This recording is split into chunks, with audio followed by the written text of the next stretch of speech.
មានបងប្អូនណាដូចខ្ញុំអត់ពេលណាទិញសំបុត្រយន្តហោះឬហៅតែក្បែរមាត់ប្រួយទេបងប្អូនចាទោះបីជាទិញបានកៅអីកដាលក៏ដោយប្លោះកដាលក៏ដោយក៏ដូរជាមួយនឹងគ្រួសារខ្ញុំជិះឲ្យចំ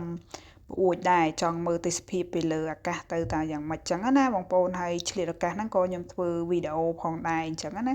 ខ្ញុំធ្វើវីដេអូបានច្រើនភាគច្រើននៅប្រទេស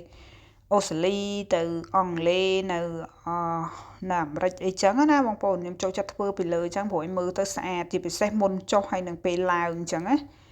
ចាយទស្សនវិជ្ជាដែលខ្ញុំធ្វើនេះគឺនៅប្រទេសស្លូវេនៀតាមផ្លូវពីប្រទេសស្លូវេនៀមកអឺមកហូឡង់វិញណាបងប្អូនចាហើយបងប្អូនឃើញសនៅលើកពូលភ្នំហ្នឹងគឺព្រិលចាព្រិលធ្លាក់ណា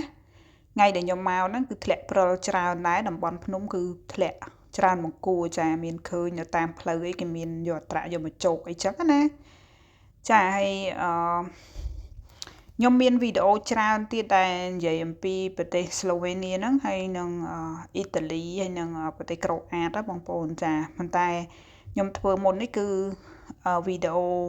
ដែលយើងធ្វើដំណើរតាមផ្លូវអាកាសអញ្ចឹងណាបងប្អូនចាហើយខ្ញុំជួបព្រឹត្តិការណ៍មួយពេលត្រឡប់មកប្រទេសហូឡង់វិញនេះគឺជួបខ្យល់កន្ត្រាក់ខ្មែរយើងហៅខ្យល់កន្ត្រាក់ភាសាអង់គ្លេសគេហៅ turbulent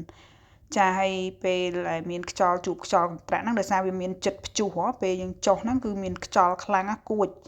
ហើយទៅឡើងលបើកកាប៊ីនព្រលឹងចង់ចុះស៊ីផលិតដែរហ្នឹងណាបងប្អូនចាអរគុណ